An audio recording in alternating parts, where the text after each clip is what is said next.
Salt of the Earth Farm Stories is proudly brought to you by Grig Media. Step into the world of farmers from diverse backgrounds across Australia. Today, we continue our conversation with the incredible Judy Frankenberg, here at a Red Angus stud in southern New South Wales. Judy's career spans decades of groundbreaking work, particularly in environmental conservation. She's not only known for her pioneering environmental efforts, but also for her passion for educating the next generation. Judy's commitment to ensuring kids grow up connected to nature is something she's worked tirelessly on. In part 2, we dive into her many projects, and I start by asking her which one is a favourite. So over your career, Judy, is there a favourite project that you've worked on? Oh, Warrangee. Yeah. It's been, I suppose, the longest and most satisfying years, apart from this property, Yeah. because we've done a lot of planting here, with the help of Landcare mostly. And my big joy now is that I've managed to get a BCT Biodiversity Conservation Trust project. And there's a covenant now over, 46 hectares of all the plantings we've done and some of the remnants that are here, which will be here in perpetuity, which is a remarkable thing. Oh, that was my next question Yes, about BCT. yes. So Yeah, you've locked up how many acres or hectares? 46 hectares. All planted out with trees? Well, no, some of it is a carbon planting. It's a new venture that they've gone into, which will be a carbon and environmental planting. And so this is the first time they're doing it, I think. And the idea is that they'll be all native species. They'll be planted at a lower density, or the trees certainly be a lower density than the normal carbon planting. It's registered with the authority, the Carbon Authority. But they have to be all local, and they also have to, they're going to do ground covers. So the biodiversity, the conservation side of it is going to be trying to improve the biodiversity of the ground cover. It'll only be little nodes of, not the whole paddock, but little areas of biodiversity, ground cover. And of course our Warrangee seed production area will be very useful for that, because we've got the seed to do it with, because nobody much grows those species for seed. And what sort of input does that take from you? It means you've got to lock up that country. You don't let stock on. Yes. One area up at the top of the hill, I can put stock up there for a few weeks a year just to reduce the fuel for fire load, because we've had 2 fires come over the hill in the last 50 years, which has been not very pleasant, and lost a few really big trees, sadly, in the process. But because we used all local species in the ridges where we sowed, direct seeded shrubs and so forth, they've all grown back again. You'd hardly know there'd been a fire, except that the big trees aren't there. Right. So that's been good, but yes, I'm very sad we've lost a few big trees. I like to be able to just graze that area a little bit in the spring, just to stop the fuel load getting too big. Yeah. I keep getting distracted by birds over your shoulder, actually. Yes, coming into the water. Talking about birds, have you done a bird count on this farm? Yes. Oh, I do a regular birds on farms. Well, I don't. My eyesight's not good enough for birds anymore, sadly. Can't really see them well enough. I can hear them, but I can't see them. But Dougal Frederick comes and does the count for me 4 times a year, and we've got 4 different sites that we're counting. So I think we're up to 62 species now. Wow. Not every time, of course, but cumulative over about 3 years. And I haven't looked at it lately, but my life list for the farm since we got here must be about 120 by now, I would think. Really? I'll have to go back into the computer and sort of update it. But yes, which has been, some of them have been once only, and some years ago, and we don't have them anymore, unfortunately. Or they may be here and I can't see them, I don't know. Yeah. Do you have a favourite? Oh, how can you have a favourite? How can you have a favourite? The reds, of course, are with me all the time around here, and the woolly wagtails. And on this year I've had some rufous whistlers around the house for the first time, really making a wonderful call and carrying on. I haven't had them around the house before. I've recorded them on the farm, but not so they were lovely. But I don't think I've got a favourite. Yeah. I'm an ecologist. I do communities, not individuals. How does it feel of a morning going for a walk around your own piece of paradise? Oh, it's lovely. Yeah, really nice. And can you tell me about your involvement with the Murray-Darling Wetlands Working Group? Oh, that's been a wonderful trip. I got involved in that because I was on the original Catchment Management Committee was the first sort of catchment group that New South Wales started. Victoria had started doing CMAs, and but New South Wales was a bit slow off the mark, and it was a fairly cautious start.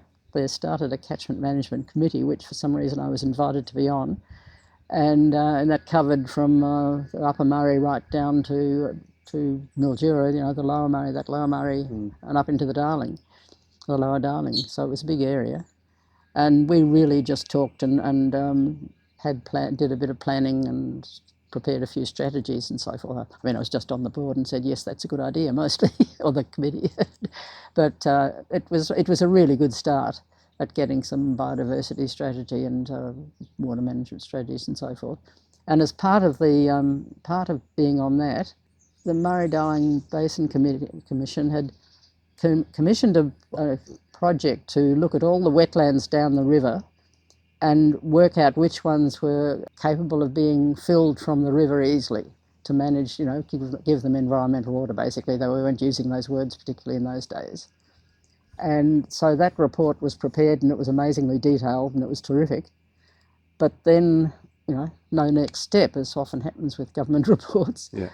And then David Harris was at that stage working for the water resources down in Mildura, or in New South Wales side, just as the environmental officer there. But he looked at this report and thought, it's a pity nothing's being done about this. Let's use the CMC to start a working group to see if we can actually make something happen. And at the same time, we started a nature conservation working group to do a similar sort of thing in terms of actual nature conservation. And I was on both those. And the nature conservation working group managed to commission a good nature conservation strategy report. And the wetlands working group had a project officer, and we actually did put some water into a couple of wetlands. It was a bit sort of hairy what we did at the time, because you didn't know much about what would happen in terms of salt. So anyway, it got us started. And the group was, at that stage, was always a mixture of community people and a few departmental people and someone from fisheries and someone from national parks. We had a real cross-the-board membership from both government departments and community. And so we started trying to get a bit of money and work out what we could water. And then the New South Wales government decided to take over or to privatise the Murray irrigation area. And as part of that privatisation, they upgraded a lot of the infrastructure and then gave the whole company to the irrigators. But in return, they said the irrigators had to give back, and then, which would be environmental water. But then they said, how do we do this? We don't know much about it. And David, by then, was sort of manager for the region. He suggested that this wetlands working group should be given the water to manage. Mm. So that was amazing. Mm. Well, we did monitoring of when we had this bucket of water, which we started being able to put into a couple of wetlands, thanks to this original report. And then we hit a real drought where there was no water available much. The head of the department in Sydney said, you can't put environmental water out at the moment, you've got to sell it. So we sold it, and we got a great big bucket of money, which we were able to use to employ staff to really nail this whole process of how you put environmental water out into wetlands, because we had to go through all the hoops. When I say we, I just sat on the committee. I didn't do any of this work, but we had staff who knew how to do it, which was terrific. And you had to go through all the hoops that the irrigators have to go through. You had to license, you had to do everything they had to do in order to use this water. And we had to do monitoring and reports afterwards. But we managed to do a lot of watering for that period, for 2 or 3 years, which was marvellous. And then the department decided that they could take over the job, they could do it. And so the water went back to them, and our staff were employed by them, because they were the only people who knew how to do it. And so they all got permanent positions with the department, which was terrific. But it did leave us a bit then saying, now what are we going to do? And we took a little while to be able to work out how we would function. But we found other important wetland sort of work we could do for a while. Mm. And mainly monitoring, is it? Yeah. Monitoring and just generally finding spots that needed watering. And one of the really good projects that we did during that period when we had the water initially was putting water into private wetlands on farms. And we did that, and it time when it was a real downturn for the irrigation industry. But we'd find landholders could put in a bid to get water into a wetland that had been cut off by the irrigation layouts and systems. They just weren't getting any water anymore and hadn't been watered for a long time, hadn't flooded for a long time. And we could work out ways of getting water in through that irrigation infrastructure into these wetlands. And it was just magic the way so many of them came back. Yeah. And it was psychologically, it was a wonderful thing for the landholders. Oh, it was just, it was wonderful. Yes, it really made such a difference to so many of them. And some of them we went back and did the second year, and that made even more difference. But we were able to document, or our staff were, document how these wetlands responded and how much water they were given and how they responded. And the tree, the black box would grow and seed and everything. So in the first year, lots of things would come up. In the second year, even more species would come up that had just been dormant in the sediments for years. Some of them hadn't been watered for years and years. And so that's been a marvellous project, and I think that's still happening. Yeah. I've been lucky enough to work with some of your amazing team over at Gainey in particular. Oh, yes. That's, and it's just a beautiful place for a camera person to go and create videos. That's just wonderful, yes. Well, that's something that Wetlands Working Group have had a sort of small role in, really, as a sort of a support and advisory role, because there have been bigger fish flying. But that's been wonderful, where the whole Nimikera area, which is the lower Murrumbidgee floodplain area, which had been irrigated rather informally for many years, just out of the Maud and Redbank weirs, which were built when Burrinjuck Dam was built. Yep. These landholders down there said, hey, we're not going to get our flooding anymore, and they used to crop up behind the floods. Yep, and rely on it. And so to compensate them, these two weirs were built so they could get water out. And so that's been magic. It's been amazing how they were pretty lucky that there was a lot of water around for their first few years. But it is the most wonderful area, isn't it?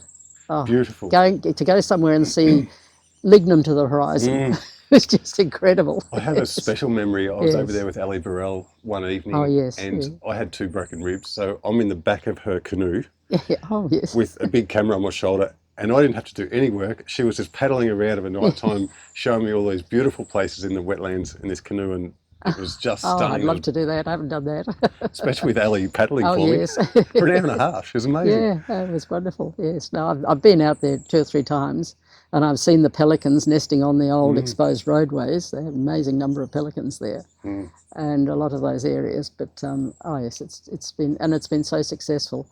And the other magic thing that nobody expected is that they've found plains wanderers there. Yes. Which justifies all the dryland areas that aren't flooded. So it's been a really good success story. That's a great wonderful. win. Yeah. So what's been a highlight of your career, Judy? Oh, I don't know. I've been just very lucky all the way through to be doing fun things and lovely things that I've been able to do. I mean, I would have to say at this stage, getting my 46 hectares locked up, so that I go into perpetuity with this. But that's a sort of a private thing, not a professional thing. But I think I've just been very lucky that I've been able to work in so many different areas, because I worked at the Freshwater Research Centre for a while and looking at riverbanks, and gave me an opportunity to get out on the river in my little punt and poke around and do things there and play with phragmites and work out, how to control erosion a bit on the river, and which was great fun. Well, our environment's in a way better place because of you, Judy. Well, a bit. I think I've had. And you're well respected right across the country, really. Well, I've been around for a while. One of the nice things about working at the Freshwater Research Centre doing that was that I had interactions with all the other scientists who were working there in areas that I knew nothing about, in so many aspects of, with Terry Hillman, well, David Mitchell first, and then Terry Hillman running this wonderful place where they were doing so much groundbreaking research about the river and the floodplain and the importance of the floods and the importance of the quality of water in the river and all those sorts of things, which I'd had no skills and no knowledge of, but I was just in that area and in that environment, and that was wonderful. Yeah. Loved that, yes. All right, Judy, it's time for some off-the-wall questions. Oh. These are fun and just short answers. Yeah. And you don't have to answer all of them. Good. Do you have a favourite animal or plant? No, I'm an ecologist and I do communities. That's right, I do too. What do people misunderstand about you most? Oh, I don't know. They don't tell me. Well, I I'm think not you're very sure. calm, you're a hard worker, you've got a lot to give, you're very clever. That has to be all true. Oh, I guess, well, I hope so. Yes, I suppose I don't get too excited or don't shout and yell very much, no. If you could be remembered for one thing, what would it be? Having 3 fabulous children who are all doing wonderful work in their own fields. Beautiful. Yeah. Family. Yes, family. What's a funny story your family tells about you that you might like to share? They mightn't tell me. Don't know what they say behind my back. Maybe I should go and see them. Can't answer that. Not off the top of my head. So what's been one of your favourite jobs? Well, apart from farming, and I just love the farming and the being on a farm and the restoration on the farm. I've loved that. Oh, just a one-off thing that it was a wonderful thing. Went to Flinders Island once to do an ecological report, environmental report on Flinders Island, which was remarkable. Really? That was a bit of a lovely cook's tour of Flinders Island. Yeah. Yes. Just a one-off thing. It was fun, but no, I don't have a favourite. So talking about your farm, has it been hard to balance the environment and making money out of cattle? Well, I don't know whether we've done that very successfully. I think the environment's won a bit. But yes, I've tried to sort of took the view that if we could, particularly along the hill, which is fairly native grass, and I wanted to keep it that way, never put any top dressing on it, super on it or anything.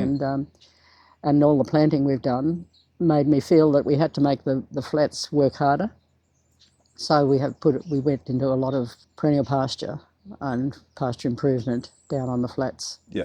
And so that was a sort of balancing act there, I think. But we didn't drive it very hard. And I haven't put super on for quite a while because I think the dung beetles are doing a wonderful job. Yeah. Yes. Well done. Yeah. If you could give your 18-year-old self some advice, what would it be? Just do what you like doing, Good. which I was lucky enough to be able to do. Can you tell me about 3 most influential people in your life and how they've impacted you? Well, I'd have to say Roger. He got me here, and he was always a quiet sort of hang on sort of person. No, yes. And always interesting because he was always curious and he was always looking to different things and finding out, going down all sorts of rabbit holes and all sorts of different places, and it was really interesting. I don't think I can nail down too many You've been single very close people. to Sue, haven't you? Oh, well, Sue Rose has been, it's been a wonderful partnership I've had with her because I keep having these silly ideas and she's the one who actually makes them happen. Can see her do that.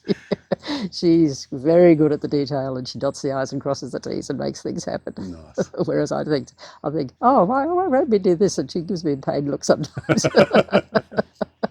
But she's terrific at making it happen. Is there something about your career you didn't expect? Well, I suppose I didn't expect to have so much variety. I've been lucky that I've had just so much variety and sort of such a mixture of some of it paid work and so much of it just getting onto committees and getting involved in so many other projects which have all just been committee work, which has really been interesting. And you're still volunteering a lot today, aren't you? Well, mostly just Wirramena, yes. On the Wetlands Working Group, but that mostly consists of sitting around and listening to our staff tell us the wonderful things they're doing and saying, yes, that's terrific, what a good idea. I'm the only original member of that committee now. Well, we're a board now, not a committee. Yeah. What time of the day do you get your best work done? Oh, I'm afraid I'm an evening type, really. Ah. Yes, I'm not a spring out of bed person. If I have to write something, I usually do it in the evening. I usually sort of have it sort of in my mind during the day and then I sit down the computer and it just sort of all comes out. I'm a bit of a one draft person. Good. I haven't got Roger here to proofread anymore. That's one of the trouble. So the typos steep through, particularly since I can't see. And if you could sit down and have a cuppa or a cold drink with somebody, who would it be? Well, I'd say Roger. Yeah, nice. I don't know, yes. Yeah. Yeah, I think so. Yeah. I wouldn't mind if he popped back occasionally. Yeah, nice.